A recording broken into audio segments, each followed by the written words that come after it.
In nomine Patris et Filii et Spiritus Sancti. Amen. In troibo daetare Dei. Et Deum qui latificat juventutem meam, Iudicame Deus et externa causa meam decente nos sancta, ab homine iniquo et doloso ergo me. qui tu es Deus fortitudo mea, quare me repolisti et quare tristis incedo, dum affligit me inimicus. Emite lucem tuam, et veritatem tuam, ipsa me reducent, et aduxerunt in montem sanctum tuum, et in tabernacule tuam. Et introibo ad altare Dei, ad Deum qui latificat juventutem meam. Confidebor sibi incitare Deus, Deus meus, quare tristis est anima mea, et quare cor turbas mea. Spere in Deo, quaniam ad hoc confitebor illi, salutare vultus mei et Deus meus. Gloria Patri et Filio et Spiritui Sancto. Sicut erat in principio et nunc et semper et saecula saeculorum. Amen. In troibo daetare Dei.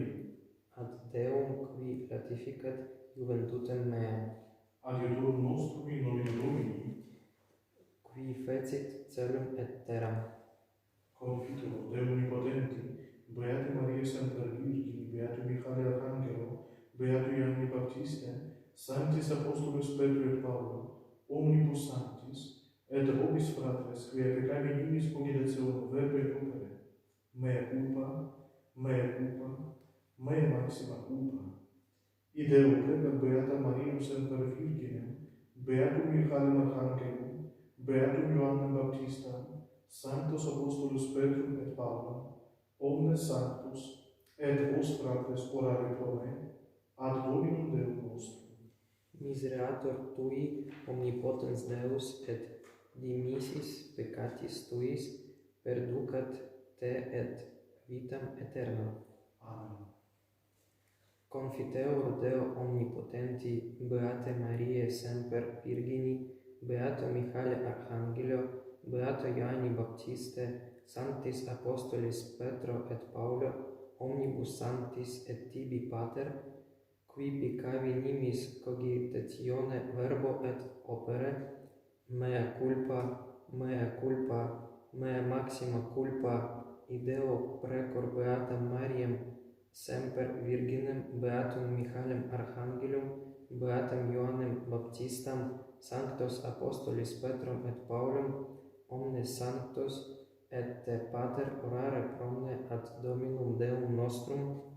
Misereatur vestre omnipotens Deus, et dimittis peccatis celestis, perducat vos ad vitam aeternam. Amen. Indulgentiam, absolutionem et remissionem peccatorum nostrorum, tribuat nobis omnipotens et misericors Dominus. Amen. Deus, tu conversus vivificaris nos, Et plebs tua letabitur in te, oscende nobis Domine misericordiam tuam, et salutare tuum da nobis, Domine exaudi orationem meam, et clamor meus ad te veniet, Dominus vobiscum. et cum spiritu tuo. Oremus.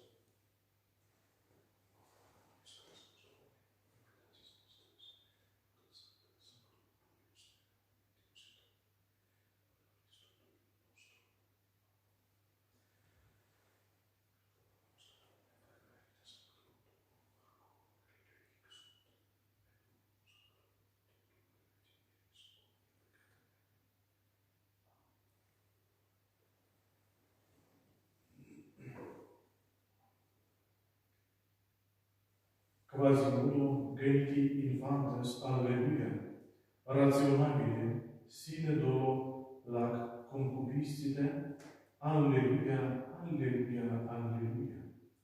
Exultate Deo, adiutori nostro, jubilata Deo Iacob.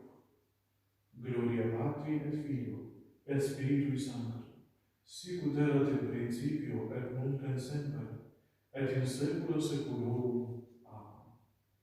Quasimodo geniti infantes, alleluia, rationabile sine dolo lac concupiscite, alleluia, alleluia, alleluia. Kyrie eleison, Kyrie eleison, Kyrie eleison, Christe eleison, Christe eleison, Christe eleison, Kyrie eleison, Kyrie eleison, Kyrie eleison. Gloria in excelsis Deo, et in terra pax hominibus bona voluntatis, laudamus te, benedicimus te, adoramus te, glorificamus te, gratias agimus tibi, propter magnam gloriam tuam. Domine Deus, Rex Celestis, Deus Pater Omnipotens, Domine Filii Unigenite, Iesu Christe, Domine Deus, Agnus Dei, Filius Patris, qui tollis peccata mundi, miserere nobis, qui tollis peccata mundi, sustipe deprecationem nostram, qui sedes ad dextram Patris, miserere nobis, quoniam tu solus sanctus, tu solus Dominus, tu solus Altissimus, Iesu Christe, cum Sancto Spiritu, in gloria Dei Patris. Amen.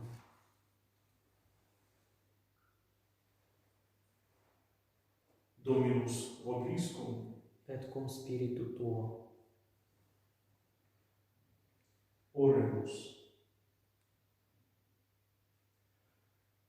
Praesterquesimus omnipotens Deus, ut qui Paschalia festa paregimus, hecte largiente moribus et vita teneamus, per Dominum nostrum, Iesum Christum, Filium Tuum, qui te convivit regnet in unitate Spiritus Sancti Deus, per omnia saecula saeculorum. Amen.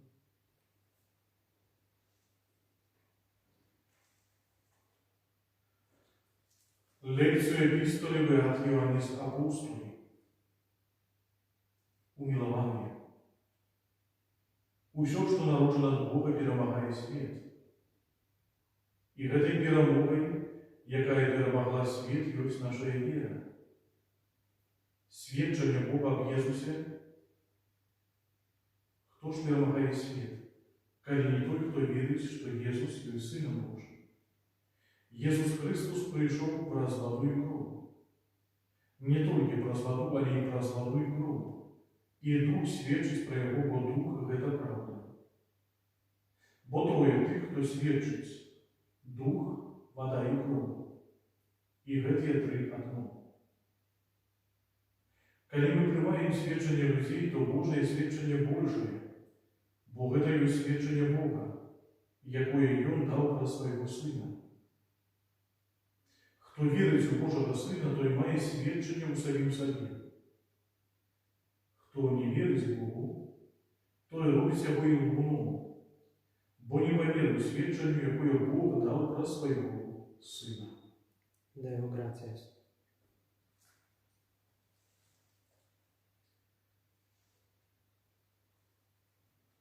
Alleluia, alleluia.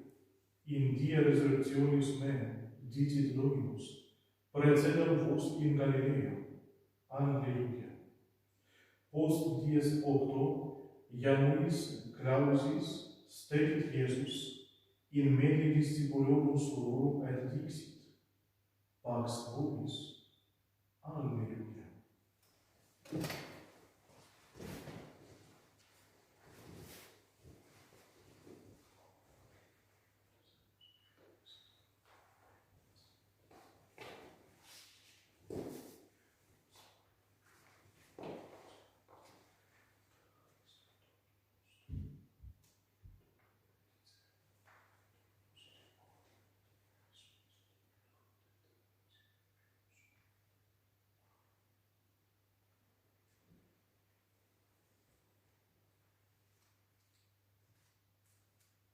Dominus vobiscum, gloria tibi damus. У той час, калі быў вечар таго першага дня тыдня, і дзверы дома, дзе збіраліся вучні, былі замкнёныя, ад страху перад юдэямі, прыйшоў Езус, стаў пасярэдзіне і сказаў ім: «Спакой вам». Сказавши гэта, паказаў ім рукі і бок. Узрадаваліся вучні, убачыўшы Пана. Тады Езус сказаў ім: «Спакой вам! Як паслаў мяне Айцец, так і я пасылаю вас». Сказаўшы гэта, дыхнуў і сказаў: «Прыміце Духа Святога. Каму адпусціце грахі, таму будуць адпушчаныя. На кім пакінеце, на тым застануцца». Тамаш, адзін з 12, якога звалі Блізняк, не быў з імі, калі прыйшоў Езус. Іншыя вучні казалі яму: «Мы бачылі Пана». Але ён сказаў ім: «Калі не ўбачу на руках яго ранаў ад цвіку, і не ўкладу пальца свайго ў раны ад цвіку, і не ўкладу рукі сваёй у бок яго, не паверу». Праз 8 дзён зноў былі ў доме вучні ягоныя і Тамаш з імі. Хоць дзверы былі замкнёныя, Езус прыйшоў, стаў пасярэдзіне і сказаў: «Спакой вам». Потым сказаў Тамашу: «Дай сюды палец твой і паглядзі на рукі мае. Дай руку твою і ўскладзі ў бок мой. І не будзь няверуючым, але веруючым». У адказ Тамаш сказаў яму: «Пан мой і Бог мой». Езус сказаў яму: «Ты паверыў, таму што ўбачыў мяне. Шчаслівыя тыя, хто не бачыў, а паверыў». Шмат іншых знакаў, пра якія не напісана ў гэтай кнізе, учыніў Езус перад вучнямі сваімі. Гэта ж напісана, каб вы паверылі, што Езус – гэта Христос, Сын Божий, і каб веруючы, вы мелі жыццё у імя Ягонае. Ляус Тебе, Христе.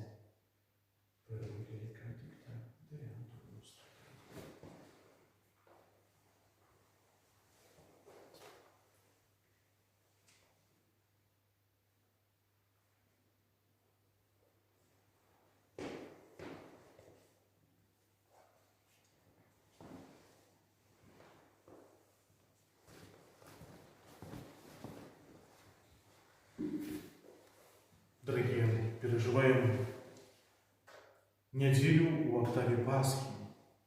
На латинском мове это учить как Доминика ин Арбис ин октаве Пасха. Октава Пасха. Коли перекладать больше докладно, белая неделя, але так само сустракаецца ў традыцыі касцёла, яна называецца этой неделя, первая неделя пасля Пасхи, называется праводная неделя. На польском мове «пшеводня». Калі так перакладаць, то Google перакладчык нам прапаноўвае як кіруючая, такая дамінуючая, альбо пярэдняя неделя. Евангелие, якое мы толькі што пачулі, на прыкладзе менавіта сяго Тамаша, гэта Евангелие навука аб патрэбе веры. Ksiądz Адам Станкевич, вялікі спадвижник 20 стагоддзя на наших землях, казаў, што вера нам патрэбная, каб знайсці праўду найвышэйшую, каб знайсці Бога.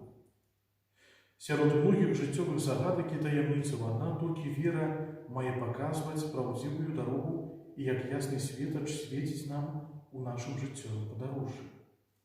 Вера нам патрэбная, каб мы глыбей маглі глянуць у нашае жыццё.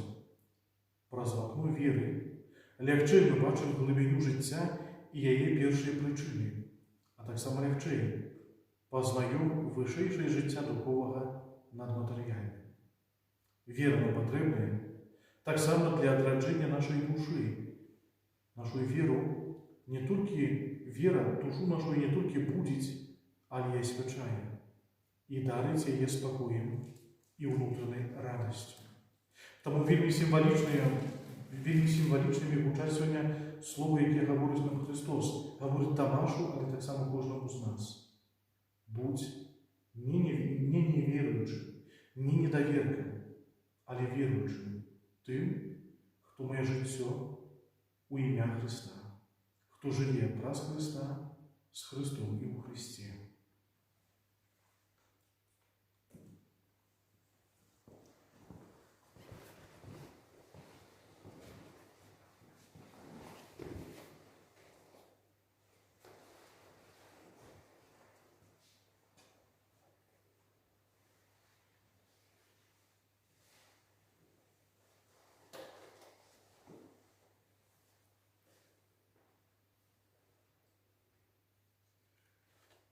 Credo in unum Deum, Patrem omnipotentem, factorem celi et terrae, visibilium omnium et invisibilium, et in unum Dominum Iesum Christum, Filium Dei unigenitum, et ex Patre natum, ante omnia saecula, Deum de Deum, lumen de lumine, Deum verum de Deum verum, genitum non factum, consubstantialem Patrim, per quem omnia facta sunt, qui propter nos homines, et propter nostram salutem, descendit de celis, et incarnatus, et est de Spiritus Sancto, ex Mariae Virgine, et homo factus est.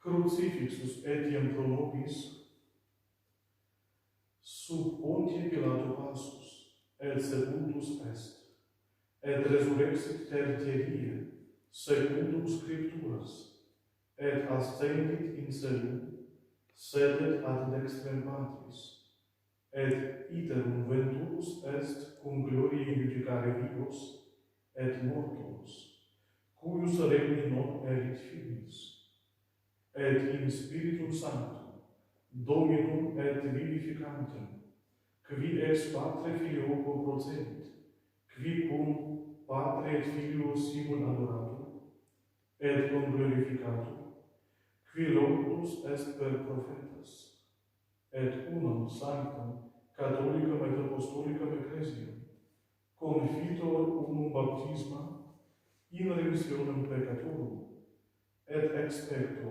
resurrectionem mortuorum, et vitam venturi seculi. Amen.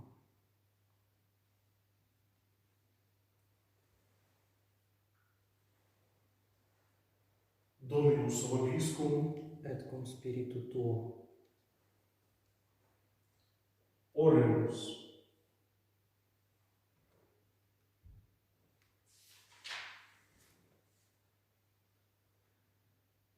Angelus Domini descendit de celo, et dixit mulieribus, quem quaeritis surrexit dicut, sicut dixit, Alleluia.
Orate, fratres, ut per uno Christum, sacrificium acceptabile, fiat Deum Patrem omnipotent. Suscipiat Dominus sacrificium divinibus meis, ad laudes et gloriam nominis Tui, ad utilitate gloria nostra totiusque ecclesiae sue sancte.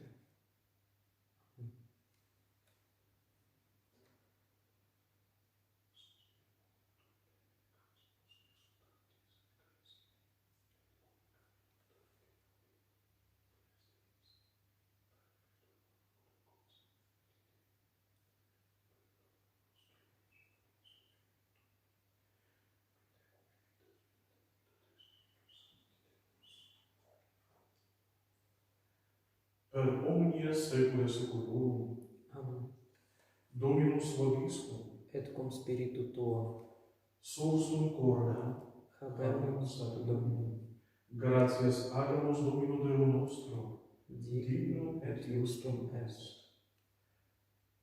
vere dignum et justum est, egum et salutare, te quidem Domine omni tempore, sed in hac fortissimum die, gloriosius predicare, cum Pascha nostrum immolatus est Christus, ipsa enim verus est agnus, qui abstulit peccata mundi, qui mortem nostra, morienda destruxit, et vitam resurgento reparavit, et ideo cum angelis et archangelis, cum tronis et dominationibus cumque omni militia, celestis exercitus, hymnum gloria tua canimus, sine fine dicentes. Sanctus, Sanctus, Sanctus, Dominus Deus Sabaoth, plenis sunt celi et terra gloria tua. Hosanna in excelsis. Benedictus, qui venit in nomine Domini. Hosanna in excelsis.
Hallelujah.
nobis purgo peccatoribus,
per omnia saecula saeculorum. Amen. Oremus, preceptis salutaribus moniti, et divina instatione formati, audemus dicere. Pater noster, qui es in celis, sanctificetur nomen tuum, adveniat regnum tuum, fiat voluntas tua, sicut in cielo et in terra. Panem nostrum quotidianum da nobis hodie, et dimita nobis debita nostra, sicut et nos dimitimus debitoribus nostris, et ne nos inducas in tentationem, Sed libera nos a malo.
per omnia saecula saeculorum. Amen. Pax tui, sit semper, vobiscum. Et cum spiritu tuo.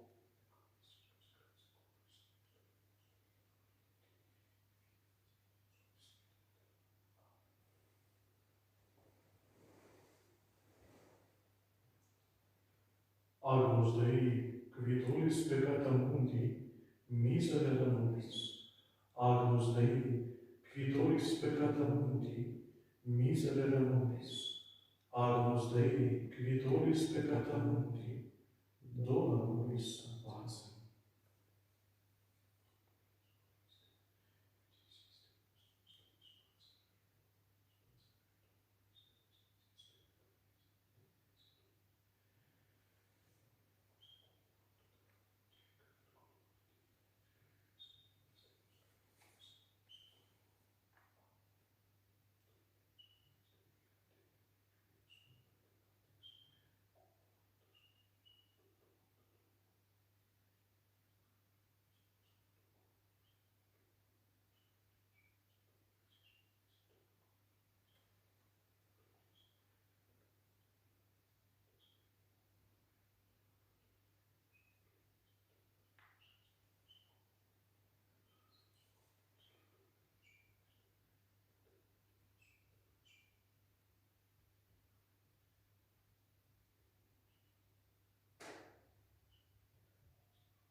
Domine nos unibus, ut inter Domine nos unibus, Domine nos unibus,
ecce agnus Dei, ecce qui tollit peccata mundi. Domine, nos unibus, ut intres sub tecum meum, sed tantum dic verbo, et sanabitur anima mea. Domine, nos unibus, ut intres sub tecum meum, sed tantum dic verbo, et sanabitur anima mea. Domine, nos unibus, ut intres sub tecum meum, sed tantum dic verbo, et sanabitur anima mea.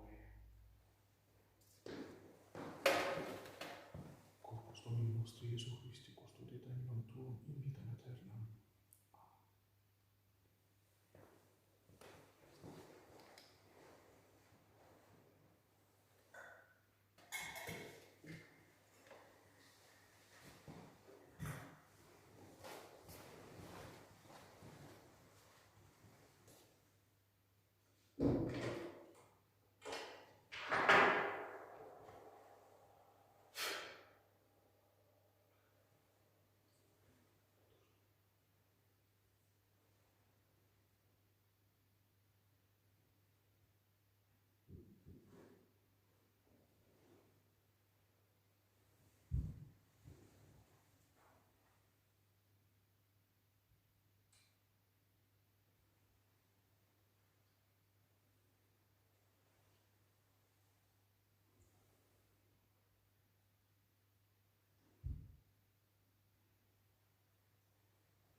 esse incredulus, sed fidelis. Alleluia, alleluia.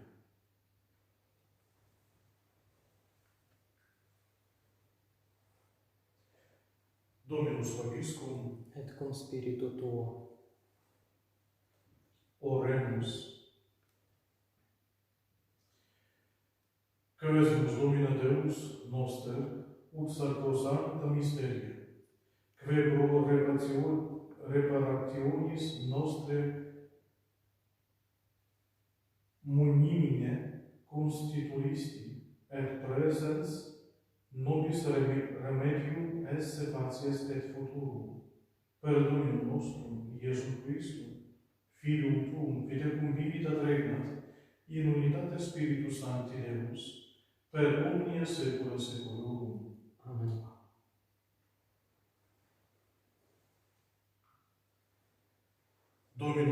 Dominus vobiscum, Et cum spiritu tuo.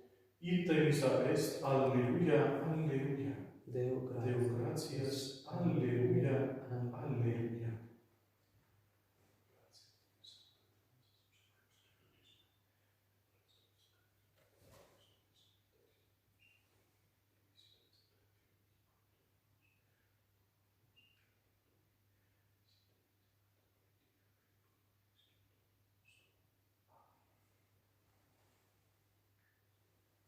Benedicat vos omnipotens Deus, Pater et Filius et Spiritus Sanctus. Amen. Dominus vobiscum, Et cum spiritu tuo. initium Sancti Evangelii secundum Ioannem. Gloria tibi, Domine.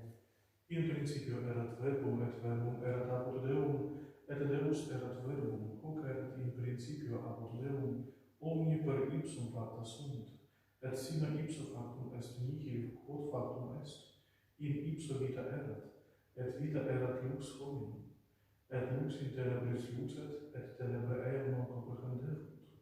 Fuit homo missus ad Deo, cui nomen erat Ioannes, hic venit in testimonium, ut testimonium perhiberet de lumine, ut omnes crederent per illum. Non erat ille lux, sed ut testimonium perhiberet de lumine. Erat lux vera, quae illuminat omnem hominem venientem in hoc mundum. In mundo erat, et mundus per ipsum factus est, et mundus eum non cognovit. In propria venit, et sui eum non receperunt. Quod quod autem receperunt eum, dedit eis potestatem Filios Dei fieri, his qui credunt in nomine eius, qui non ex sanguinibus, neque ex voluntate carnis, neque ex voluntate filii, sed ex Deo nacissunt. Et verbum caro factum est. Et habitavit in nobis, et vidimus gloriam eius, gloriam quasi unigenitia Patre, plenum gratiae et veritatis. Deo gratias.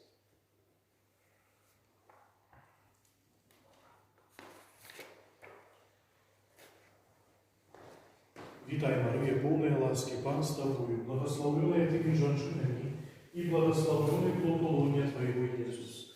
Святая Мария, Мать Божия, молись за нас грешных, теперь и в великую смерти нашей. Аминь. Витай, Мария, полная ласки, Пан с тобою, благословенная ты между женщинами, и благословенный плод лона Твоего, Иисус. Святая Мария, Мать Божия, молись за нас грешных, теперь в великую смерти нашей. Аминь. Витай, Мария, полная ласки, Пан с тобою, благословенная ты между женщинами, и благословенный плод лона Твоего, Иисус. Святая Мария, Мать Божия, молись за нас грешных, теперь и в хвилину смерти нашей. Аминь. Витай, Королева, Мать милосердности, житье, свобода и надея нашей витай. До Тебе звертаемся мы, выгнанники, дети Евы. До Тебе вздыхаем, стогнучи и плачучи в этой слездарине. Дых зверни на нас, заступница наша, Твои милосердные Божии, и Иисуса, благословенный плод лона Твоего, зъяви нам посервинание этого.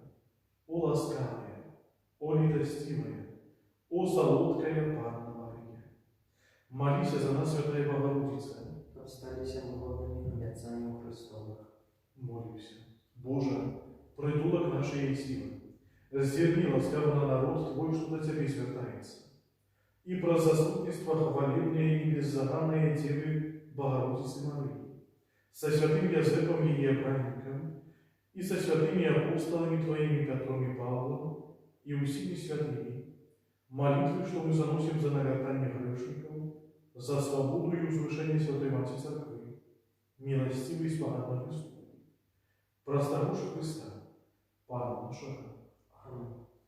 Помолимся про заступницу святого Михаила Архангела на мове Христовой. Sancte Michael Arcangele, defende nos in prego, contra liquitiam et insidias diaboli, est presidium, imparet illi Deus, supplices deprecamur, tuque, princeps militiae celestis, Satanam aliosquo spiritus malignus, qui ad perditionem animarum pervagantur in mundo, divine virtute in infernum detrudem. Amen. Cor Iesus sacratissimum, miserere nobis.